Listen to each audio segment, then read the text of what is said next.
The chandeliers of Lady Mansfield's ballroom cast their golden light across a sea of silks and satins, each gown more elaborate than the last, a kaleidoscope of wealth that shifted and swirled with the music drifting from the orchestra positioned in the gallery above. The air hung thick with the mingled scents of hothouse flowers, expensive perfumes, and the underlying warmth of too many bodies pressed into gilded splendor, while the June evening beyond the tall windows offered no relief, only the sultry promise of a London summer descending upon the season's endless parade of matrimonial display. It was here, in the year of our Lord 1815, with Napoleon newly vanquished and society determined to celebrate its victory with unprecedented extravagance, that Miss Eleanor Hartfield stood at the periphery of all this glittering abundance, a solitary figure in lavender silk that had once been beautiful but now bore the subtle marks of time and careful preservation. The gown had faded from its original rich purple to a softer shade, almost grey in certain lights, and though her needle had worked miracles in the seams where the fabric had begun to fray, though she had turned and re-hemmed and reinforced with a skill born of necessity, the dress could not hide what it was, a relic of better days, worn for the third year in succession to every ball her cousin's charity allowed her to attend. Eleanor herself seemed almost a part of the ballroom's architecture, positioned near a marble pillar where she could observe the dancers without being observed herself. Her gloved hands folded quietly, her dark hair dressed simply compared to the elaborate coiffures surrounding her, her only ornament, a small cameo at her throat that had belonged to her mother. She was the daughter of a scholar, a man whose brilliance had earned respect but never fortune, and his death 2 years prior had left her entirely dependent upon the kindness of relatives who provided lodging and occasional entrance to society's gatherings without quite accepting her as an equal. Around her swirled the daughters of merchants and lords, each in their fresh gowns of the latest fashion, their jewels catching the candlelight, their laughter carefully modulated to attract without appearing desperate, while their mothers watched with the keen eyes of generals surveying a battlefield. Eleanor watched too, but without envy, finding in these evenings a brief escape from her daily work as companion to an elderly widow, a few hours where she could listen to music and observe the intricate dance of courtship and pretense with the same analytical eye her father had once applied to his beloved ancient texts. The music swelled, couples formed for a quadrille, and it was precisely then that a disturbance rippled through the room, like wind across water, heads turning, whispers rising, as the Duke of Ashworth was announced at the entrance, his arrival unexpected and immediately significant, for he was known to be cold, exacting, impossible to please, a man who attended perhaps 3 balls a season and had rejected every eligible woman presented to him with such cool politeness that ambitious mothers had begun to despair of ever seeing him wed. The Duke of Ashworth surveyed the ballroom with the practiced eye of a man who had long ago ceased to find entertainment in such gatherings, seeing instead only the transparent machinations of ambitious mothers and their daughters, each performance more calculated than the last. Fresh gowns displayed like plumage in an elaborate mating ritual where fortune mattered more than feeling, and connection was measured in acres and annual income rather than any meeting of minds or hearts. He had attended this evening only because his mother had insisted, because duty demanded occasional visibility in society, because absence would fuel speculation he preferred to avoid. But as he stood near the entrance, watching the dancers swirl past in their pastel silks and expensive jewels, he felt the familiar weariness settle over him like a cloak, the certain knowledge that he would spend the evening deflecting transparent attempts at conversation, avoiding the predatory gazes of debutantes coached in the art of capturing titled husbands, and ultimately retiring early with relief at having fulfilled his obligation without encouraging anyone's expectations. It was then that his gaze fell upon the woman in lavender, standing alone near a marble pillar, with a stillness that set her apart from the restless energy surrounding her, and something in the worn quality of her gown caught his attention with an interest he could not immediately explain, for it was the same dress he had seen at Lady Rutherford's ball a month prior, and before that at the Countess of Worthington's musicale. The fabric faded to that particular shade that spoke of age and careful preservation rather than the bright freshness that characterized every other woman present. He found himself studying her with detached curiosity, noting the expert repairs visible only to a careful observer, the way she carried herself with quiet dignity, despite her obvious poverty, the absence of any attempt to conceal or apologize for her circumstances, and when his hostess approached with the inevitable intention of making introductions, he did not deflect, as was his custom, but instead allowed himself to be led across the ballroom to where Miss Eleanor Hartfield stood, her cousin Lady Pemberton making the presentations with nervous deference that he ignored, focusing instead on the woman herself as she curtsied with practiced grace and met his eyes without the simpering or calculated shyness he had come to expect.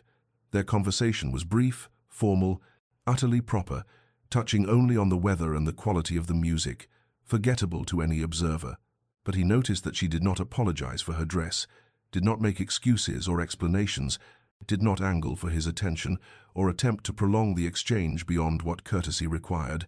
and when he bowed and moved away, he found himself unexpectedly intrigued by this woman who seemed to want nothing from him, who looked at him with neither calculation nor awe, but simply with the polite attention one gave to any stranger met in a ballroom. The evening concluded as such evenings always did, with his early departure noted and discussed, with Eleanor returning to her cousin's modest lodgings in a hired carriage. With both carrying away impressions neither could quite dismiss, though neither yet understood that this brief, unremarkable introduction had set in motion something that would transform them both. The mornings came early for Eleanor Hartfield, the pale light of dawn filtering through the thin curtains of her small room in Lady Pemberton's townhouse, waking her before the servants had fully stirred, and she would rise quietly, washing in cold water from the basin and dressing in one of her 3 serviceable day gowns, each as carefully maintained as the lavender silk, but without any pretense to beauty, practical garments for a woman whose days were spent in work rather than leisure. By 7:30 she had walked the 6 streets to Mrs. Weatherby's residence, a narrow house in an unfashionable but respectable area, where the elderly widow lived alone, save for 2 servants, and the endless procession of memories from a life that had once been full, but now existed primarily in the stories she told to anyone patient enough to listen. Eleanor's duties were simple in description but demanding in practice. She read aloud from newspapers and novels for hours, while Mrs. Weatherby's failing eyes rested. She managed correspondence with relatives who rarely visited. She provided company and conversation, and the small dignities that made the difference between loneliness and solitude. And though the work was not grand, Eleanor found in it a satisfaction that the ballrooms could never provide, the knowledge that she was useful, that her presence mattered to someone, and that honest labor had its own form of nobility, regardless of society's failure to recognize it. The evenings, when she returned to her cousin's house, were her own, and it was by candlelight in her small room that she would spread the lavender dress across her narrow bed and examine it with the critical eye of a seamstress searching for any sign of wear that might become disaster, her needle moving with practiced precision to reinforce a seam before it could split, to invisibly mend a small tear in the hem where she had stepped upon it at the last ball, and to press and smooth and coax a few more wearings from fabric that had already served far beyond its intended life. The dress had been her mother's once, sewn for a country assembly 15 years past, and after her mother's death 3 years ago, Eleanor had carefully taken it apart and remade it to fit her own slighter frame, altering the neckline to suit a more recent fashion, preserving every inch of fabric as though it were spun from memory itself, for it was the last tangible connection she possessed to a time when her father had still lived, when their modest house had been filled with books and conversation and the quiet contentment of a family that valued learning over luxury. Her father's death 2 years prior had changed everything,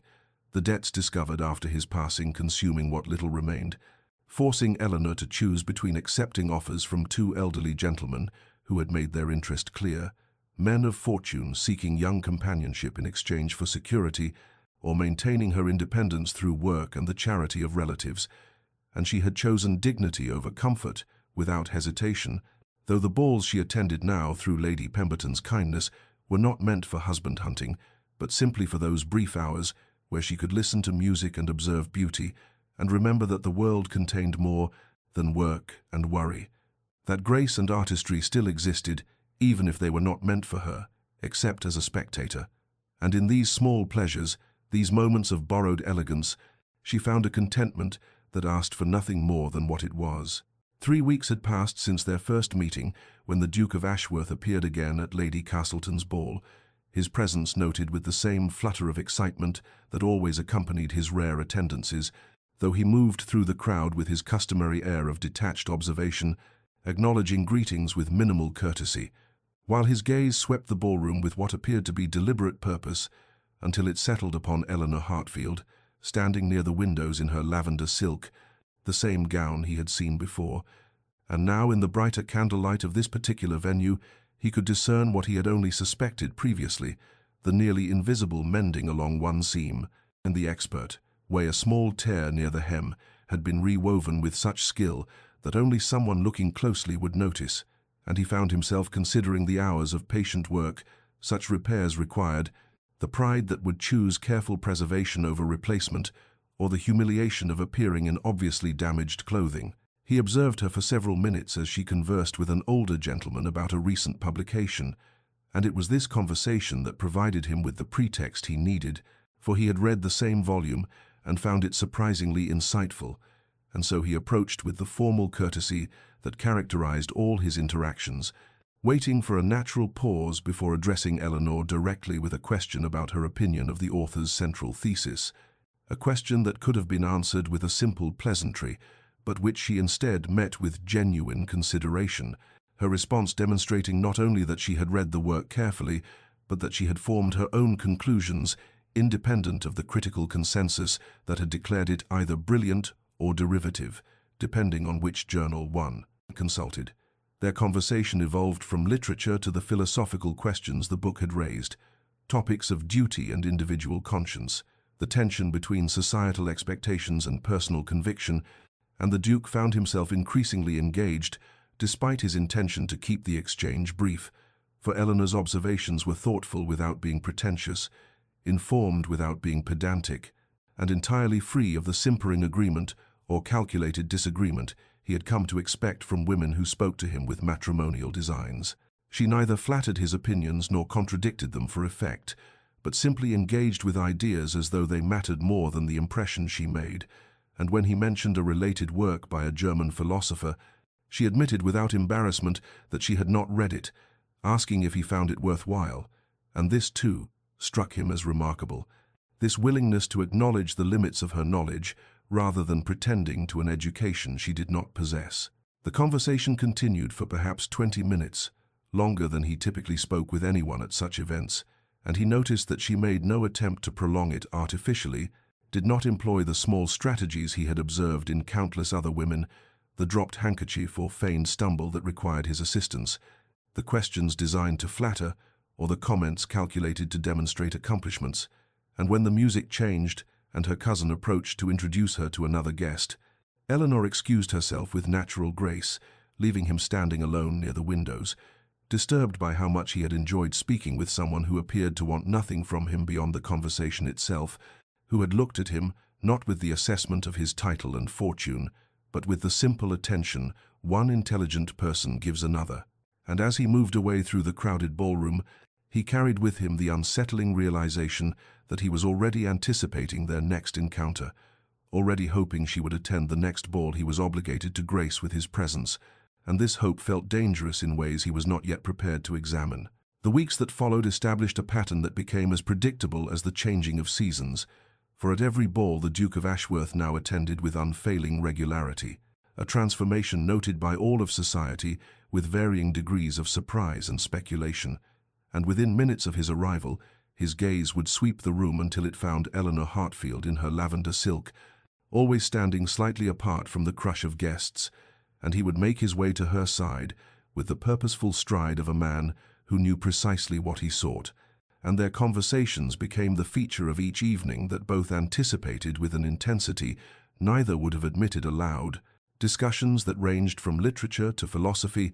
to the practical concerns of estate management, topics that would have bored most young ladies to tears, but which Eleanor engaged with genuine interest born of her father's scholarly influence and her own keen intelligence. The lavender dress appeared at each successive ball, its fabric growing thinner despite Eleanor's careful preservation, the color fading further under the relentless exposure to candlelight and the small stresses of movement. And gradually the whispers began, quiet at first but growing in volume as the season progressed, about the girl in the worn gown, who had somehow captured the attention of the most eligible and least attainable man in London, speculation that ranged from sympathetic to cruel, depending on the observer's nature,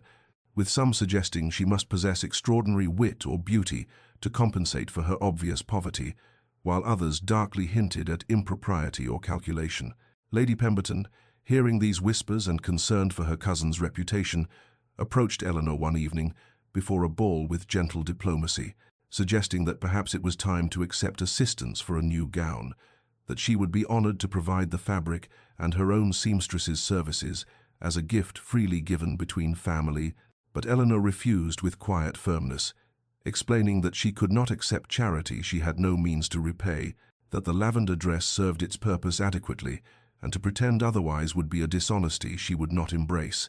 And this conversation took place in the anteroom, where guests left their wraps, unaware that the Duke had arrived early and stood just beyond the doorway, and he heard every word of Eleanor's refusal, heard the pride and principle in her voice, and his respect for her deepened into something more complex and dangerous, an admiration that was beginning to transform into feelings he had never expected to experience. At the ball that followed, they found themselves in a quiet corner after the second dance, and their conversation turned to abstract questions of duty versus desire, speaking in philosophical terms about the obligations one born to family and position against the pull of personal inclination. And though neither mentioned their own circumstances directly,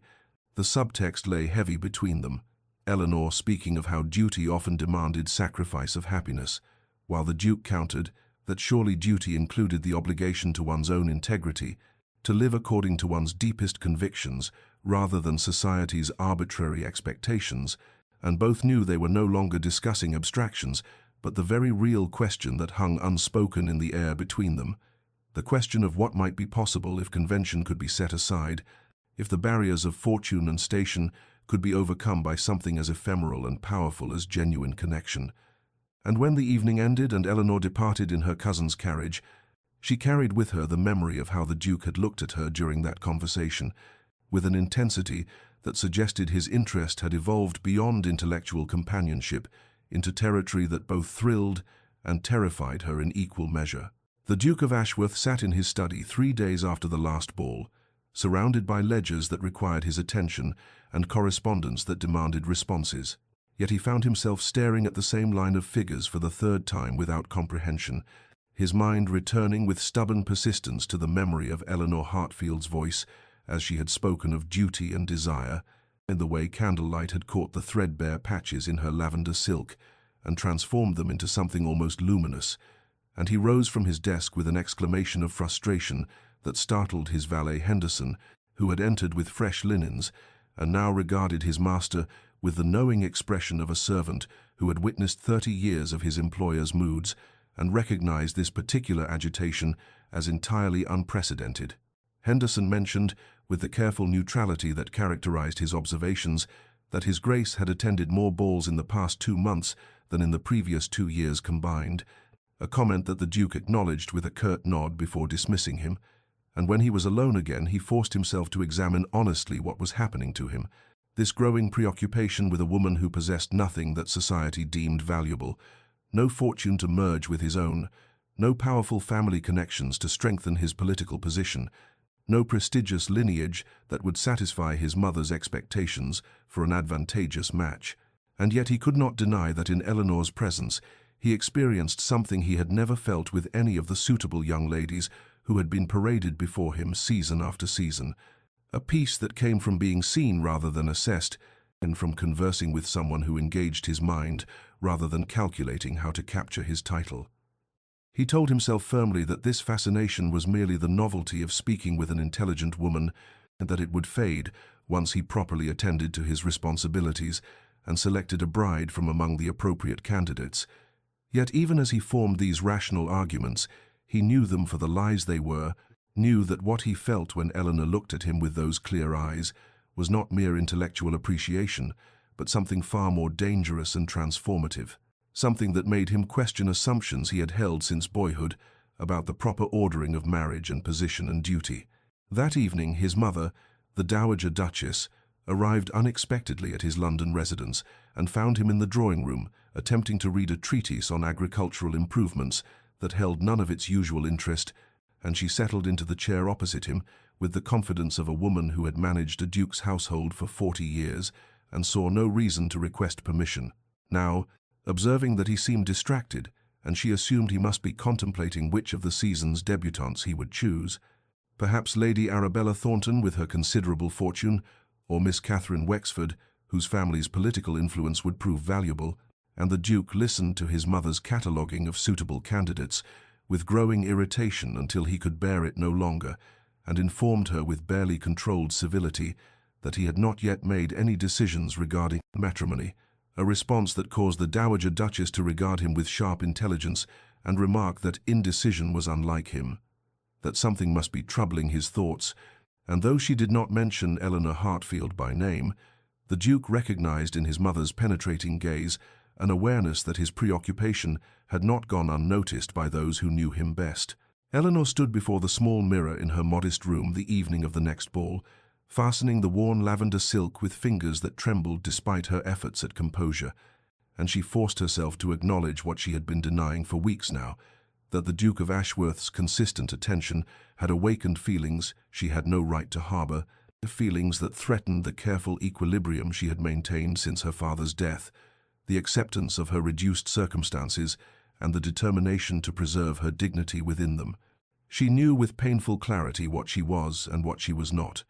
knew that she had nothing to offer a man of the Duke's position except the pleasure of conversation, and even that seemed a presumption, now that she understood how much she anticipated those moments, how her heart quickened when she saw him enter a ballroom, how his voice had begun to inhabit her thoughts during the long days of her work with Mrs. Weatherby, and she told herself firmly that she must create distance before this attachment grew into something that would cause genuine pain, before she allowed herself to imagine impossibilities that could never be realized, for she would not become any man's mistress, no matter how she might feel, and marriage between them was a fantasy too absurd to entertain. At the ball that evening, she positioned herself deliberately on the far side of the room from where the Duke typically entered, engaging in conversation with Lady Pemberton's friends, and accepting an invitation to dance from young Mr. Thornbury, whose amiable mediocrity had never troubled her before, but now seemed almost unbearable, and she had nearly succeeded in convincing herself that avoidance was possible when the Duke appeared at her elbow during the interval between dances, his presence unmistakable even before she turned, and he requested the honor of a waltz with the formal courtesy that belied the intensity in his eyes. Eleanor knew she should refuse, knew that accepting would only deepen the connection she was trying to sever, yet she found herself placing her gloved hand in his and allowing him to lead her to the floor as the orchestra began the opening strains, and the moment his hand settled at her waist, even through the layers of fabric and the barrier of gloves, she felt the intimacy of the touch like a current of electricity, and they began to move together in the patterns of the dance. Neither spoke as they waltzed, the music creating a private sphere around them even in the crowded ballroom, and Eleanor was acutely aware of every point of contact, his hand warm at her waist, her fingers resting in his, their bodies moving in unconscious harmony, as though they had danced together 1,000 times before, and she could not look away from his face, could not prevent herself from seeing the way he watched her, with an expression that suggested he felt this connection as powerfully as she did. And something shifted between them in that moment, some unspoken acknowledgement that what existed here transcended friendship or intellectual companionship and had become something far more profound and dangerous. When the music ended, Eleanor stepped back quickly, murmuring her thanks with eyes downcast, and before the Duke could speak, she turned and fled through the crowd with as much dignity as she could muster, seeking refuge in the retiring room where she pressed her hands to her flushed cheeks and struggled to steady her breathing, and when she finally emerged and rejoined the ball, she avoided his gaze for the remainder of the evening, though she felt the weight of his attention following her like a physical touch. And as Lady Pemberton's carriage carried her home through the dark London streets, the lavender silk seemed to hold the memory of his hands, and Eleanor knew with certainty that she had reached a crisis point from which there could be no retreat unchanged, that she must either sever this connection completely or acknowledge feelings that could lead only to heartbreak, and the Duke, standing alone in the now emptying ballroom, watched the space where she had been, and felt equally unsettled by the intensity of what had passed between them in that wordless dance. Lady Pemberton requested Eleanor's presence in her private sitting room the morning after the waltz, and Eleanor found her cousin seated by the window with an expression of gentle concern that immediately filled her with apprehension, for she had known Catherine Pemberton long enough to recognize when difficult truths needed speaking, and her cousin began carefully, mentioning that she had noticed the Duke of Ashworth's marked attention these past months, and that while she bore Eleanor nothing but affection and wished only for her happiness, she must, as Eleanor's protector, point out that such public notice was beginning to generate speculation of a nature that could prove damaging to both Eleanor's reputation and the Duke's, whispers about what a man of his position might want from a penniless gentlewoman, assumptions that no respectable person should have to endure, and she suggested with genuine kindness that perhaps Eleanor might consider declining the Duke's invitations to dance or converse at future events, allowing the talk to die naturally before it grew into something more harmful. Eleanor listened with her hands folded tightly in her lap, knowing that everything her cousin said was true and proper, that she had been foolish to allow the connection to develop so openly, that propriety demanded she create the distance she had already recognized as necessary, and she agreed quietly that Lady Pemberton was right, that she would take care to avoid giving further cause for gossip, and she spent the remainder of the day helping Mrs. Weatherby with correspondence while fighting against the ache in her chest that accompanied the decision. The next ball arrived 4 days later, and Eleanor wore the lavender silk with a determination to be inconspicuous, positioning herself among a group of matrons and engaging in conversation about neutral topics, gardening and the upcoming autumn season, and the health of various elderly relatives. And when the Duke entered the ballroom, her heart contracted painfully, but she kept her eyes fixed on Mrs. Dalrymple's animated description of her grandson's progress at Cambridge, refusing to look toward where she knew he stood. She felt rather than saw his approach, sensed the moment he positioned himself near enough to request her attention,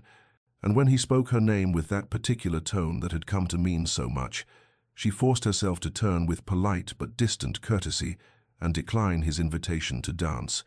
explaining that she had promised this set to Mr. Thornbury and the next to Colonel Waverley, inventions that came easily in her desperation to maintain the necessary boundary,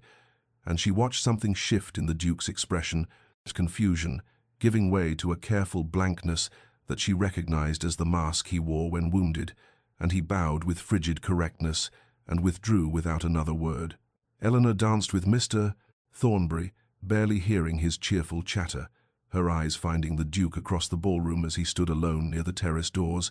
his posture rigid with an anger or hurt she could not distinguish, and then he was gone, departing the ball with an abruptness that caused comment among the other guests,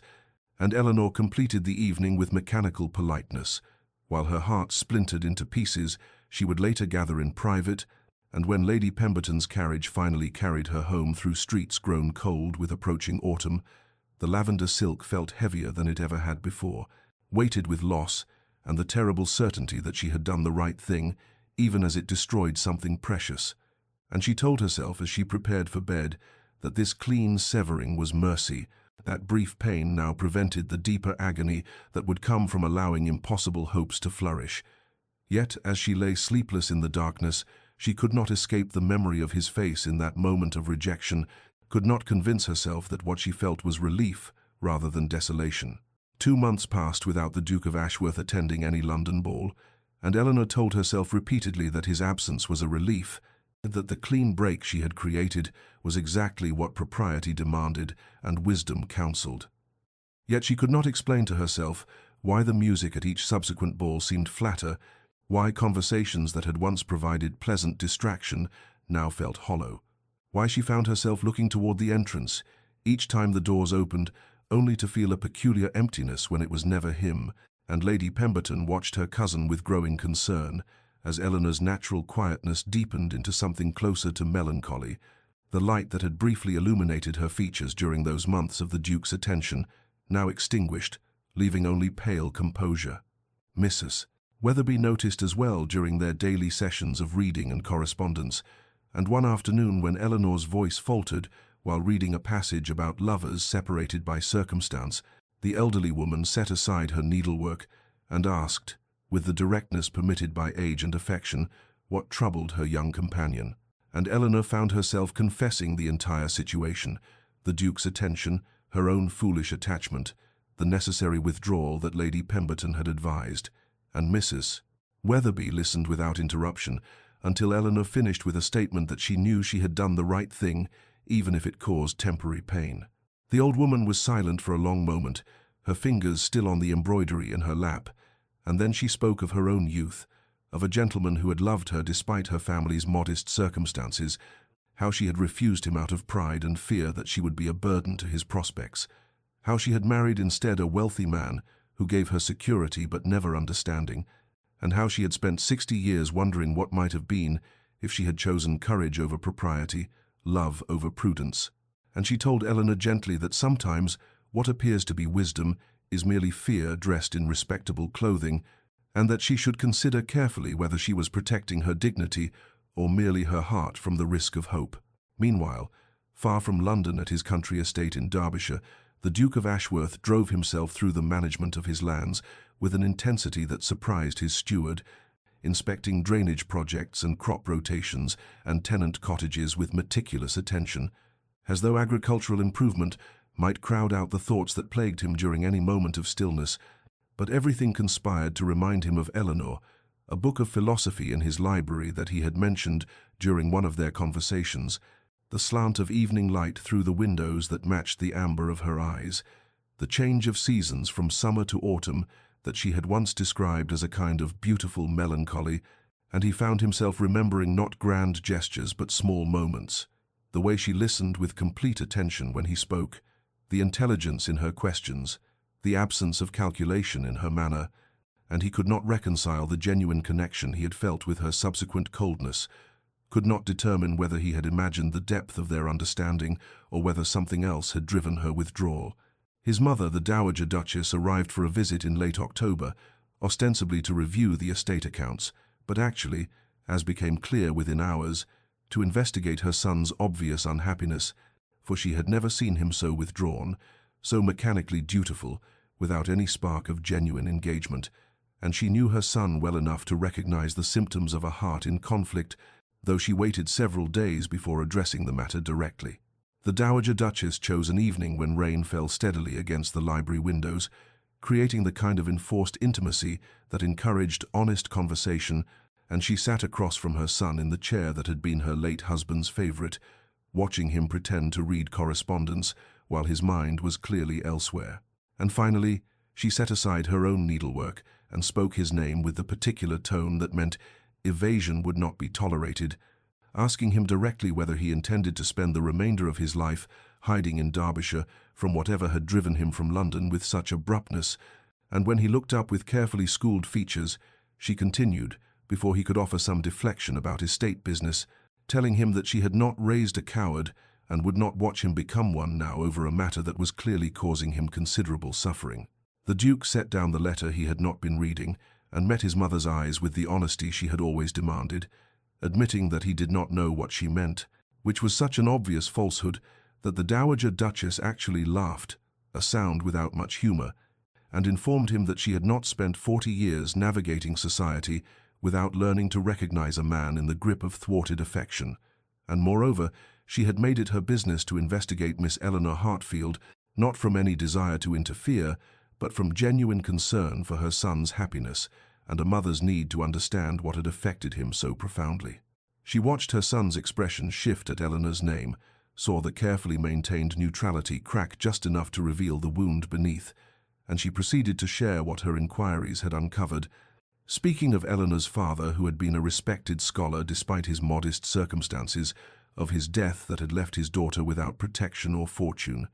of the dignity with which Eleanor had borne her reduced state,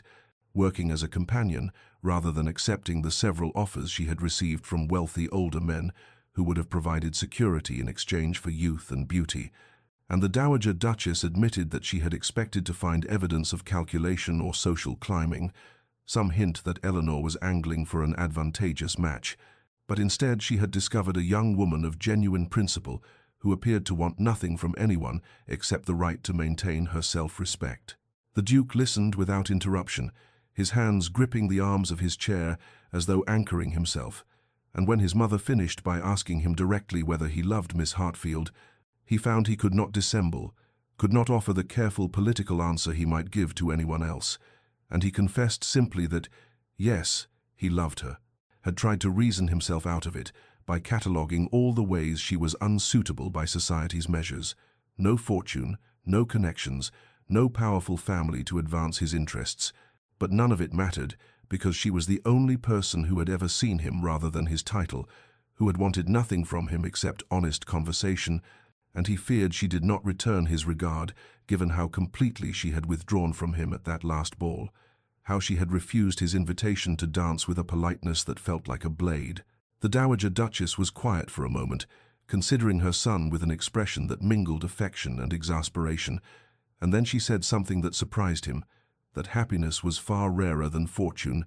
that she had been fortunate in her own marriage, but knew many who possessed every material comfort while living in emotional desolation, and she suggested that perhaps he should discover the truth of Miss Hartfield's feelings rather than assuming he knew them, that a woman of principle might have many reasons for creating distance that had nothing to do with indifference, and as her son stared at her with dawning hope, she added that she had not raised him to surrender without at least fighting for what he wanted, and if he truly loved Miss Hartfield, then he owed both of them the courage to pursue the truth, whatever it might be. The Duke of Ashworth returned to London in the first week of November with a sense of purpose that his household had not witnessed in months, and his instructions to his staff crisp and decisive as he ordered his townhouse opened and prepared. And within 2 days he had made the necessary social calls to announce his presence in the capital, learning through careful inquiry that the season's final grand ball, before the autumn exodus to country estates, was to be held at Lord Harrington's residence in 3 days' time, an event that Lady Pemberton and her cousin were certain to attend, given its significance as the closing event of the social calendar. He spent those 3 days in a state of controlled tension, rehearsing and discarding various approaches, trying to determine what he would say to Eleanor if given the opportunity, how he might bridge the chasm that had opened between them through misunderstanding and propriety's cruel demands. And on the evening of the ball he dressed with particular care, his valet noting with satisfaction that his Grace finally seemed engaged with something beyond agricultural reports and estate business. Eleanor had not wanted to attend this final ball, had suggested to Lady Pemberton that perhaps they might forego it given the late season and her own fatigue, but her cousin had insisted with an unusual firmness, saying that one should not end any season on a note of withdrawal and melancholy. And so Eleanor found herself once again in the lavender dress that had become both armor and prison, the fabric now so worn that she could see light through it in certain angles, the careful repairs she had made over 3 years now visible to anyone who looked closely, and she felt a deep weariness as her cousin's carriage approached Lord Harrington's brightly lit mansion, wondering how many more times she would don this gown and pretend that her heart was not quietly breaking beneath its faded silk. She entered the ballroom with Lady Pemberton, automatically taking her customary position near the potted palms where she could observe without participating, and she was adjusting her gloves and preparing herself for an evening of polite conversation with elderly matrons, when she felt the unmistakable sensation of being watched, and she looked up to find the Duke of Ashworth across the ballroom, his dark eyes fixed on her with an intensity that made her breath catch in her throat. Their gazes held for a moment that seemed to stretch beyond time's normal measures, and then he was moving toward her with the purposeful stride of a man who had made a decision and would not be deterred, and Eleanor felt panic rise in her chest, because she had convinced herself she would never see him again, had built careful walls around the hurt of his absence, and now those walls were crumbling at the simple fact of his presence. He reached her and bowed with perfect formality, and she curtsied in return, and then he spoke in that voice she had heard in her dreams during the long weeks of his absence, asking if she would grant him the favor of a private conversation in the garden, and Eleanor knew she should refuse, knew that nothing good could come from being alone with him again, but she found herself nodding and accepting his offered arm, and together they walked through the French doors into the moonlit garden, where autumn roses still bloomed despite the approaching cold. They walked in silence for a moment, maintaining the proper distance that propriety demanded even in this semi-private space where other couples strolled and conversed, and then the Duke stopped near a stone bench beneath an arbor of late-blooming jasmine, and turned to face her directly, his expression serious and searching, and he said that he must know whether he had offended her in some way, whether some action or word of his had caused her to withdraw so completely, because he had spent 2 months attempting to understand what had changed between them, and could find no answer except his own inadequacy. Eleanor felt tears threaten at the pain in his voice. This man who commanded such respect and fear from others, now standing before her with uncertainty written across his features, and she struggled to find words that would be honest without being improper, finally admitting in a voice barely above a whisper that she had withdrawn not because of any offense he had given, but because Lady Pemberton had warned her that his continued attention was causing talk that might damage both their reputations, and she had thought it better to create distance before either of them was hurt by society's censure. The Duke stared at her for a long moment, and then he said something that shocked her with its vehemence, that he cared nothing for gossip, had never valued society's opinion, and would not begin doing so now, that the only truth he cared about was whether she had withdrawn from indifference or from some misguided attempt at protecting him from consequences he was perfectly capable of accepting, and Eleanor found herself meeting his eyes with an honesty that frightened her, telling him that it had never been indifference, could never be indifference, but that she had thought it the kindest course for both of them, given the impossibility of their situations. The Duke's question hung in the air between them like something physical, and Eleanor found herself looking down at the lavender silk of her gown, her fingers automatically smoothing a fold where she had mended a tear just 3 nights prior. And she realized that after months of conversations about literature and philosophy and the nature of duty, this was perhaps the most intimate question he had ever asked her, cutting through all pretense to the truth of her circumstances, and she took a slow breath before answering, with the honesty that had always existed between them, explaining that the dress had been her mother's, worn to assemblies in happier times, when her father was alive and their family, though never wealthy, had been secure and content, and after her mother's death, she had carefully unpicked the seams and remade it to fit herself, altering the cut to suit current fashion while preserving the essence of what it had been, and she wore it not from inability to acquire another, though that was certainly true, but because it was the only beautiful thing she possessed that connected her to a time when she had been loved and valued beyond any consideration of fortune or position, and because she would not pretend to be something she was not, would not accept charity she could never repay, would not appear ashamed of circumstances that were the result of fate rather than fault. The Duke listened without interruption, his dark eyes never leaving her face, and when she finished speaking he was silent for a long moment, and then he said something that surprised her with its vulnerability, confessing that he had first noticed her precisely because of that dress, because in rooms full of women who changed their plumage nightly like exotic birds performing elaborate mating dances, she alone remained constant and honest, wearing the same gown with such quiet dignity that it became not a mark of poverty, but a declaration of principle, and he had found himself drawn to that honesty the way a man lost in wilderness might be drawn to a single steady light, and he admitted that he had observed her repairs in the candlelight at various balls, had noticed the expert needlework that kept the fabric presentable, had recognized in those careful stitches the same quality he valued in her conversation, a refusal to accept defeat, a determination to make the best of what one possessed, rather than lamenting what one lacked. Eleanor felt tears threaten at his words, at the revelation that what she had thought must be a source of disdain had instead been the very thing that attracted his notice,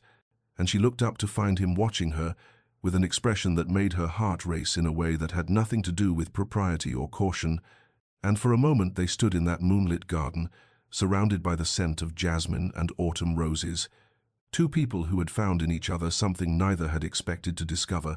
and then the first drops of rain began to fall, cold and sudden, breaking the spell of the moment and forcing them to move toward the shelter of the house. But as the Duke offered his arm and they hurried across the wet grass, Eleanor knew that something fundamental had shifted between them, that in sharing the truth of her dress, she had revealed more than mere circumstance. She had revealed her heart, and in his response, he had shown her that he saw not her poverty but her worth, not her limitations but her strength, and as they reached the shelter of the terrace and paused to catch their breath, the rain falling harder now beyond the protective overhang, their eyes met once more, and in that look, was a promise that whatever came next, they would face it together, honest and unafraid. They returned to the ballroom with careful composure, the rain having stopped as suddenly as it began, leaving only the scent of wet earth and jasmine clinging to their clothes. And though they walked the proper distance apart and maintained every appearance of propriety, Eleanor felt as though the very air between them had become charged with meaning, as though every person in the glittering room must surely see the change that had occurred in the moonlit garden. But the orchestra was playing, and couples were forming for the next set, and the Duke turned to her with a formality that seemed almost absurd given what had passed between them, asking if she would honor him with this dance. And Eleanor accepted with a curtsy that felt equally ceremonial, placing her gloved hand in his and allowing him to lead her onto the floor, where other couples swirled in the patterns of the waltz. As the music began and his hand settled at her waist, proper and correct, yet somehow more intimate than any touch she had ever experienced, the Duke spoke in tones so low that only she could hear beneath the violin's melody, telling her things he had never voiced to another living soul, confessing that his position had been a prison of his own making, surrounded always by people who wanted something from him, who calculated every word and gesture for advantage,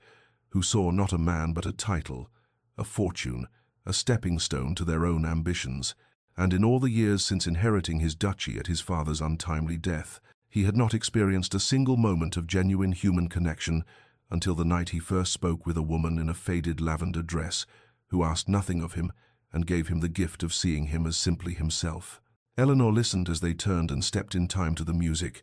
her own heart opening at the vulnerability in his carefully controlled voice, understanding that what he offered her was not merely affection but trust, the rarest currency among those who lived in society's highest circles, and she found herself responding with equal honesty, admitting in the same low tone that she had valued their conversations and their brief exchanges of ideas and observations more than she had valued anything in the 3 years since her father's death, that she had looked forward to each ball not for the music or the dancing or the temporary escape from her modest circumstances, but for the possibility of seeing him, of engaging in discourse that challenged her mind and stirred her heart, though she knew such feelings were foolish given the impossibility of their different positions in the world. The Duke's hand tightened almost imperceptibly at her waist, and he said something that made her breath catch, that there was nothing impossible about two people recognizing worth in each other, that fortune and position were accidents of birth while character was the result of choice, and surely she must know by now that he did not value the former over the latter. But before Eleanor could formulate a response to this declaration that seemed to hover just on the edge of something more profound, the music reached its final crescendo, and the dance ended, leaving them standing among the other couples, hands still joined for a moment, longer than propriety strictly allowed. And then the Duke was escorting her back toward where Lady Pemberton stood with several other matrons, his manner once again the picture of formal correctness. But as he bowed over Eleanor's hand in parting, his eyes held hers with an intensity that conveyed a promise more binding than any words, and Eleanor understood that their conversation was not finished, could never truly be finished now that it had begun, and she watched him move away through the crowd, with the certain knowledge that something irrevocable had shifted between them, and that in sharing their loneliness, they had created a connection that transcended the ballroom's glittering superficiality. And as she stood there in her worn lavender dress with her heart racing beneath its faded silk, she dared for the first time to imagine a future that did not consist solely of duty and dignified poverty, though she hardly dared name the shape that future might take. The package arrived on a grey morning 2 days after the ball, delivered to Lady Pemberton's townhouse by a liveried footman whose crimson and gold livery bore the unmistakable crest of the Duke of Ashworth, and Eleanor was in the small sitting-room, reading aloud to her cousin from the morning's newspaper, when the butler announced the delivery with a discretion that barely concealed his curiosity, and Lady Pemberton's eyebrows rose as the footman placed the parcel on the side table with a formality that suggested its contents were precious beyond measure, before bowing and departing, leaving the two women staring at the package wrapped in fine paper and tied with silk ribbon. Eleanor's hands trembled slightly as she set down the newspaper and approached the parcel, aware that accepting any gift from a gentleman was a breach of propriety that could damage her reputation beyond repair, yet unable to deny the fierce curiosity that made her fingers fumble with the ribbon until it fell away, and the paper opened to reveal a length of silk so white and fine that it seemed to glow in the morning light, the fabric pooling like liquid moonlight across her lap as she lifted it, and tucked within the folds was a card bearing 3 words in the Duke's distinctive hand. "Wear white tomorrow." Lady Pemberton moved to her side and read the note over her shoulder, and Eleanor heard her cousin's sharp intake of breath, followed by a sound that might have been a laugh or a sob,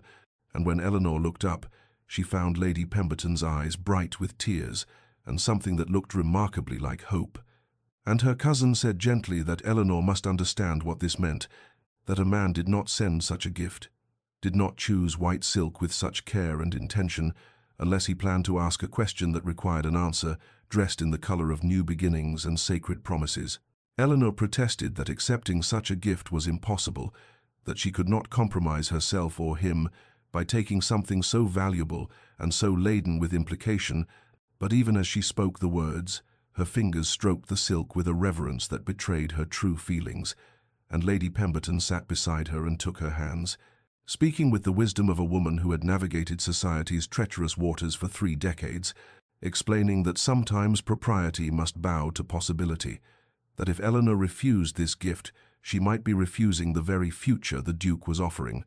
and did she truly want to let fear and convention dictate the course of her life, when happiness might be within reach? The rest of that day passed in a blur of decision and action, Eleanor finally agreeing to accept the gift with Lady Pemberton's enthusiastic encouragement, and as evening fell she found herself in her small chamber with Lady Pemberton's lady's maid, the silk spread across her narrow bed, and she began to cut and pin and sew with hands that had mended her lavender dress 100 times,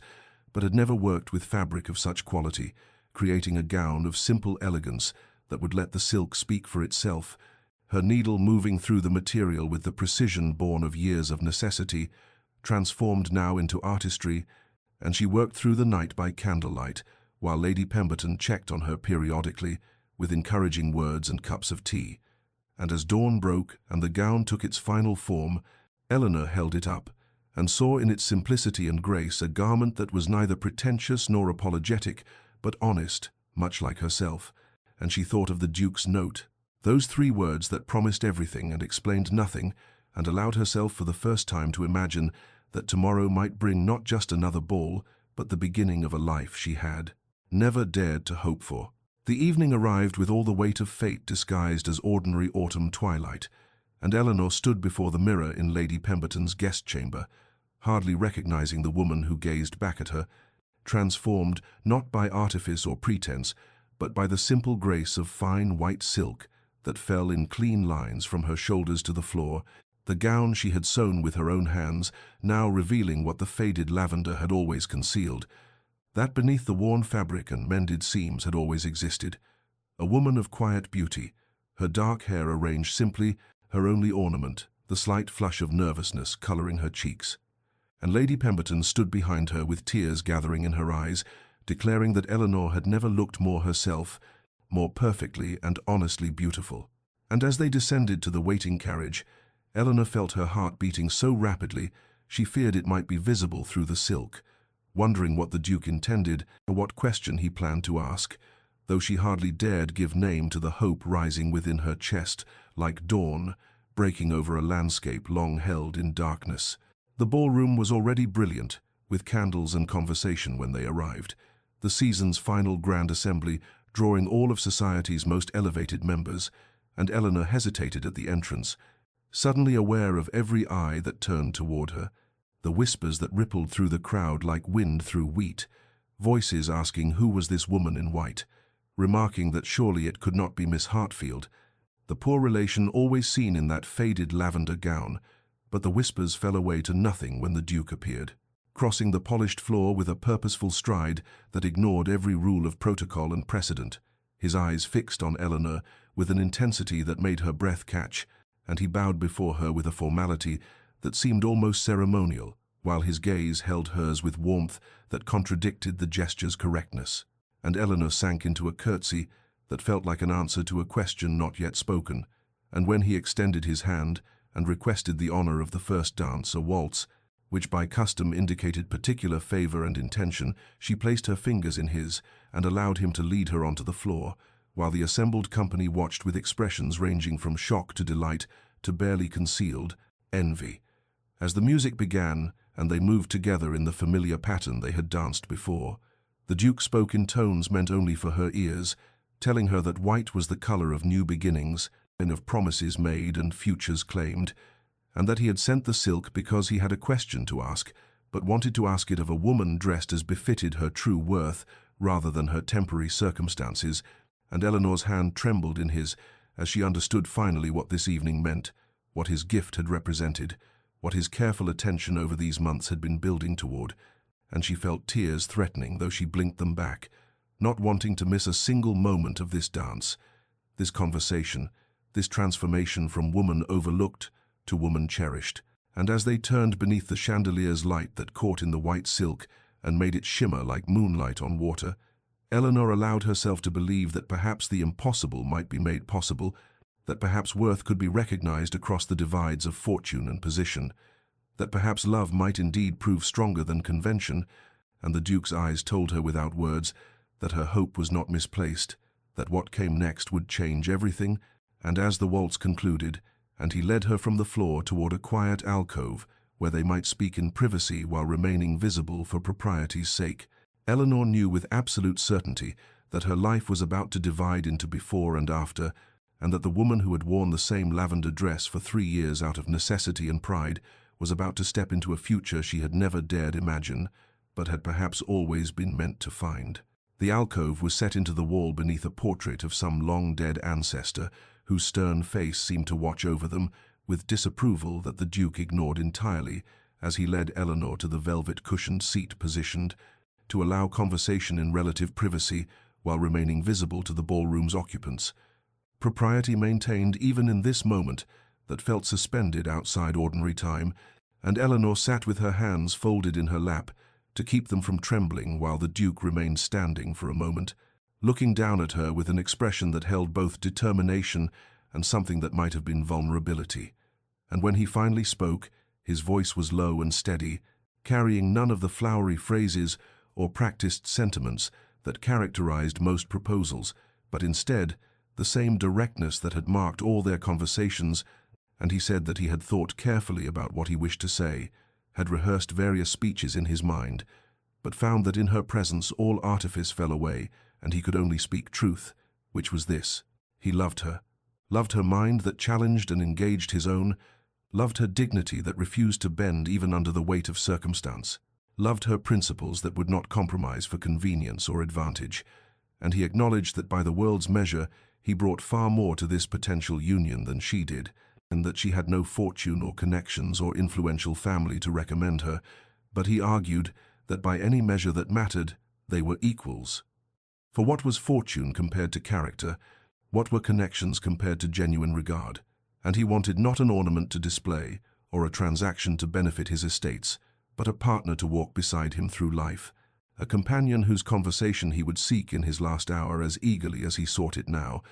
and if she could find it in her heart to accept him, he would count himself the most fortunate of men, regardless of what society might say about the inequality of their circumstances. Eleanor sat motionless as he spoke, tears gathering in her eyes, though she fought to maintain composure, and when he finished, she found her voice trembling as she gave voice to the fears that had haunted her since she first recognized her feelings for him, saying that she brought nothing to this marriage, no dowry or property or useful relations, that she would face scorn from society as a fortune hunter who had trapped a duke above her station, and that his family and peers would view her as an unsuitable choice who might damage his standing and influence. And how could she accept his offer, knowing she would bring him nothing but her own poor self, knowing that love might not be enough to overcome the practical realities of their different positions, knowing that he deserved a bride who could match his consequence rather than diminish it? The Duke listened to her fears without interruption, and when she fell silent he knelt before her so that their eyes were level, a gesture that would have scandalized observers had any been close enough to see clearly, and he took her hands in his with a gentleness that contradicted the strength she knew lay beneath his careful touch, and he said that she brought everything that mattered because she brought herself, brought the woman who had worn the same dress for 3 years without apology or shame, brought the woman who had refused advantageous offers rather than compromise her integrity, brought the woman who saw him as a man rather than a title, and as for society's opinion, he had never valued it, and would not begin now, for he had learned through painful experience that fortune and position brought everything except happiness, and he would rather face scorn beside her than approval beside anyone else, and he asked her again, simply and directly, if she would do him the honor of becoming his wife, of allowing him to spend his life, proving that he was worthy of the gift she would be giving him. Eleanor felt the words rise within her, like a tide that could no longer be held back by fear or propriety or careful reason, and she looked into the Duke's eyes as tears finally spilled down her cheeks and said yes, yes, she would marry him, that she had fought against loving him because it seemed impossible and foolish and destined only to bring pain.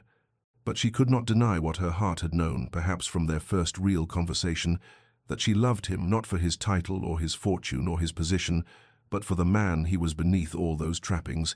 for his mind that challenged hers, for his directness in a world of pretense, for the loneliness she recognized in him that matched her own, and if he truly believed she could be the partner he needed, then she would spend her life proving him right, would stand beside him through whatever scorn or speculation their marriage might bring. And her voice broke as she finished speaking, but her gaze never wavered from his, and the Duke's face transformed in that moment, the careful control he maintained in public, falling away to reveal joy so profound it seemed almost painful, and he drew a shaking breath as if he had been holding it throughout her answer, and from his waistcoat pocket he produced a small velvet box that he opened to reveal a ring set with a sapphire, the deep blue of evening sky, surrounded by small diamonds that caught the candlelight, and he told her it had been his grandmother's, the only piece of her jewelry he had kept because she had been the one person in his family who had understood that happiness mattered more than duty, and he asked if Eleanor would do him the honor of wearing it, and when she extended her trembling hand, he slipped the ring onto her finger, where it settled as if it had always belonged there, and for a long moment they simply sat in the alcove with her hand in his, both overwhelmed by the magnitude of what had just transpired, before the Duke rose and helped Eleanor to her feet, and together they walked back into the ballroom where the music still played and the dancers still turned. But everything had changed, for their linked hands and the protective way the Duke stood beside Eleanor, and the ring visible on her finger, announced to all observers what had occurred, and the reaction rippled through the assembly like a stone cast into still water, shock and speculation, and whispered calculations about what this meant for the Duke's consequence and Eleanor's fortune. But there was also genuine happiness visible on some faces, Lady Pemberton's satisfied smile suggesting she had hoped for exactly this outcome, and across the ballroom the Dowager Duchess caught her son's eye and offered a small approving nod that spoke of blessing given,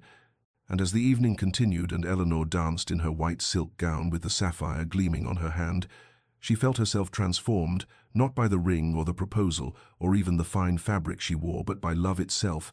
by the knowledge that she was seen and valued and chosen, not despite her circumstances, but because of who she truly was. And the Duke never left her side for the remainder of the ball, and his hand at her elbow, or claiming hers for each dance, making clear to all of society that Eleanor Hartfield was under his protection now, and would soon bear his name. And when the evening finally ended, and he handed her into Lady Pemberton's carriage with a bow that held both formality and tenderness,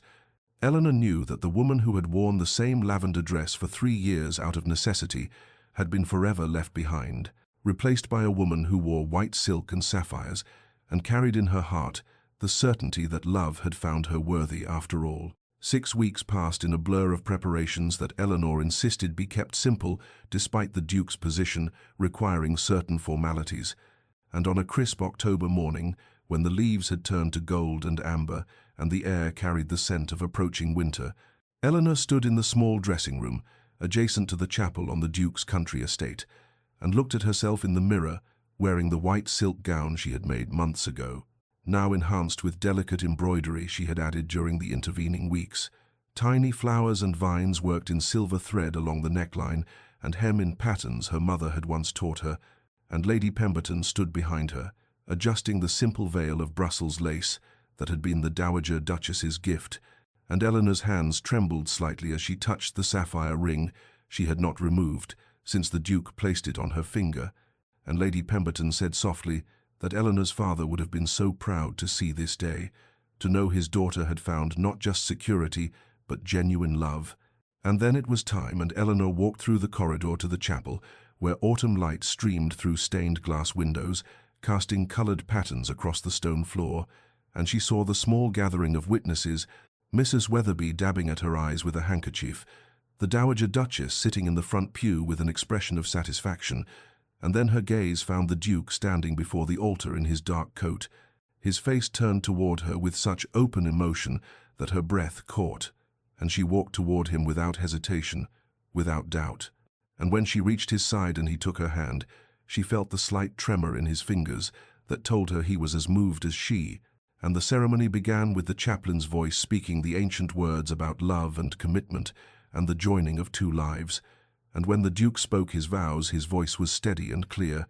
promising to honor and cherish her, to stand beside her through all the seasons of their lives. And when Eleanor spoke her own vows in response, her voice rang with certainty, promising the same, and the chaplain pronounced them husband and wife. And the Duke lifted her veil with gentle hands and kissed her with a tenderness that spoke of both passion and reverence, and the small group of witnesses applauded as Eleanor and the Duke turned to face them as husband and wife, the new Duchess of Ashworth, and the wedding breakfast was held in the estate's small dining room, with its windows overlooking the gardens, where late roses still bloomed. And the Dowager Duchess raised her glass in a toast, welcoming Eleanor as a daughter, and acknowledging that her son had chosen wisely, had found a woman whose worth transcended fortune. And as the afternoon faded into evening, Eleanor and the Duke departed for the privacy of the ducal apartments, their honeymoon to be spent here on the estate rather than traveling, and in the quiet of their chambers, as the fire crackled in the hearth and the last light faded from the sky, they came together with a mixture of nervousness and tenderness, learning each other beyond the formal boundaries that had constrained them in public spaces,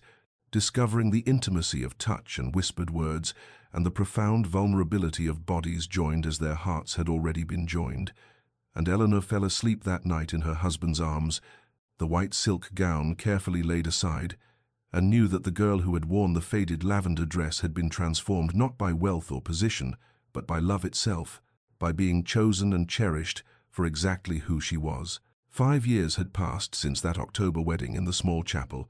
5 years during which Eleanor had transformed from impoverished gentlewoman to Duchess of Ashworth, yet the transformation had been one of circumstance rather than character, for she remained fundamentally the woman who had worn the lavender dress with quiet dignity, still spending her mornings reading to elderly shut-ins, though now she arrived in a well-appointed carriage and could offer material assistance as well as companionship, her position allowing her to establish a charitable foundation that provided support for impoverished gentlewomen who might otherwise face the same uncertainties she had once known, and the Duke's estate had flourished under their joint management. His lands improved by practical suggestions Eleanor had gleaned from her father's agricultural studies, the crop rotations and soil amendments that increased yields and improved the lives of tenant farmers. And there were children now, 2 daughters and a son who filled the great house with laughter and brought softness to the Duke's features when he lifted the youngest into his arms. Children being raised with both privilege and principles taught that wealth carried responsibility and that human worth transcended fortune. And on this particular autumn afternoon, Eleanor sat in her private sitting room where weak sunlight filtered through tall windows, wearing a simple day dress of fine wool but without ostentation, her taste still running toward understated elegance rather than the elaborate fashions many duchesses favored. And in the drawer of her writing desk, the lavender dress lay carefully preserved in tissue paper, not as a relic of hardship, but as a reminder of the journey that had brought her here, of the dignity she had maintained when dignity was all she possessed. And she was reviewing household accounts when the door opened, and the Duke entered as he often did in the quiet hours between obligations, and still seeking her company and conversation above all others, even after 5 years of marriage. And Eleanor looked up from her ledgers with a smile that came as naturally now as breathing, and he crossed to her chair and bent to kiss her forehead before settling into the chair opposite. And they spoke of small things and large ones, of the children's lessons and estate business, and a letter from Lady Pemberton, who remained a beloved friend. and the Duke's eyes held the same warmth they had held on their wedding day, perhaps deeper now, for having weathered the small storms and large joys that 5 years together had brought. And Eleanor thought how strange it was that she had once believed love to be impossible for someone in her circumstances, how she had convinced herself that dignity and independence were enough, when in truth she had simply not yet met the man who would see past the faded dress to the woman beneath, who would value her mind and her principles more than fortune or connections. And the Duke reached across the space between their chairs to take her hand, his thumb brushing over the sapphire ring she still wore, and in that gesture Eleanor felt the accumulated weight of 5 years of partnership and passion and profound companionship, the kind of love that had been built not on the fever of infatuation, but on genuine regard and shared values and the daily choice to honor and cherish each other. And she knew with certainty that the girl who had stood at the periphery of ballrooms in a worn lavender dress could never have imagined this happiness, this sense of being completely known and completely loved. This life she now lived as the Duke of Ashworth's wife and partner and the mother of his children, transformed not by wealth or position but by love itself. The London season had arrived again, and the Duke and Duchess of Ashworth hosted a grand ball at their residence as they did each year, the ballroom ablaze with candlelight and filled with the cream of society, and Eleanor stood near the refreshment tables, wearing a gown of white silk that echoed the dress she had worn the night her husband proposed, though this one was far more elaborate with its overlay of delicate lace and trim of seed pearls, and she watched the season's debutantes with compassion born of memory, seeing in their eager faces and calculated smiles the same hopes and anxieties she had once observed from the periphery, and her gaze was drawn to a young woman standing alone near the far wall, perhaps 20 years of age, wearing a gown of pale green muslin that had clearly been mended at the shoulder and let down at the hem, a dress worn too many times and showing the strain of it despite obviously careful maintenance, and Eleanor saw in that young woman's careful posture and dignified bearing an echo of herself years ago, and she crossed the ballroom with the easy grace of one who had long since ceased to doubt her place, and when she reached the young woman, she introduced herself simply and asked if they might sit together for a moment, and the young woman's eyes widened with surprise that the Duchess herself would seek her company, and Eleanor engaged her in conversation, not with condescension but with genuine interest, asking about her family and her interests, and learned that the young woman's father had been a clergyman recently deceased, that she lived now with relatives and attended balls only through their charity, and Eleanor felt her heart contract with recognition and reached out to touch the young woman's hand, and said that she understood more than might be apparent, that she too had once known what it meant to stand at the edges in a dress that had been worn too many times, and the young woman's eyes filled with tears of gratitude for this unexpected kindness, and across the ballroom the Duke watched his wife with the same expression of enduring love he had worn for 5 years, seeing in her compassion and grace all the qualities that had first drawn him to a woman in a faded lavender dress. And Eleanor glanced up and met his eyes and smiled, and in that exchange was the whole history of their love, built on genuine regard and sustained by daily choice and deepened by years of partnership and passion and profound companionship. Dear listener, perhaps you have learned from Eleanor and the Duke's story that true worth cannot be measured in silk and jewels, that dignity maintained in hardship reveals character more surely than wealth ever could, and that love built on genuine connection transcends the accidents of fortune and circumstance. In a world that too often judges by appearance and values wealth above principle, may you have the courage to see past the surface to the person beneath, to recognize that the worn dress may clothe a spirit of greater worth than all the fresh gowns in the ballroom, to understand that patience and genuine regard build foundations stronger than passion's fever ever could. May you find, as Eleanor and the Duke found, a love that chooses you not for what you possess but for who you are, a partnership built on respect and shared values and the daily choice to honor each other. May you have the wisdom to recognize such love when it appears, even if it comes in unexpected form, even if it requires courage to embrace it. And may you know that dignity and principle, maintained through seasons of hardship, prepare the soil in which the deepest happiness can grow. Rest well tonight, knowing that worth is intrinsic and love sees what others overlook. If this story has touched you, subscribe to Eternal Tales for more narratives of love that transcends circumstance and courage that transforms destiny.